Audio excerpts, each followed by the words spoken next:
шумо дӯстдори фазоии қадима ва ё ҷилваи муосир ҳастед? пас ба фестивали ретро эн New Cars биёед.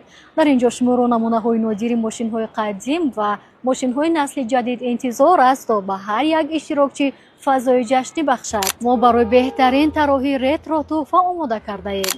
таронаҳои писандидаи солҳои гузашта ва оҳангҳои ҷадиди сарояндагони муосир ба фазои фестивал шукӯҳи дигар мебахшанд. дар ҷашнвора шуморо ба ғайр аз муаррифӣ ретро автомобилҳо инчунин мусиқии ҷаззоб, гӯшаҳои суратгирӣ, нуқтаҳои фароғатӣ ва якҷаҳон лаҳзаҳои хотирмон интизор аст. ҷашнвораи ретро эн New Cars рӯзи 29 август аз соати 16 то соати 22 шаб дар майдони 800-солагии Москва баргузор мешавад. ҷашнвораро Азия Плюс бо дастгирии ҳукумати шаҳри Душанбе мегузаронад. шарики асосӣ автохолдинги байналмилалӣ Vector.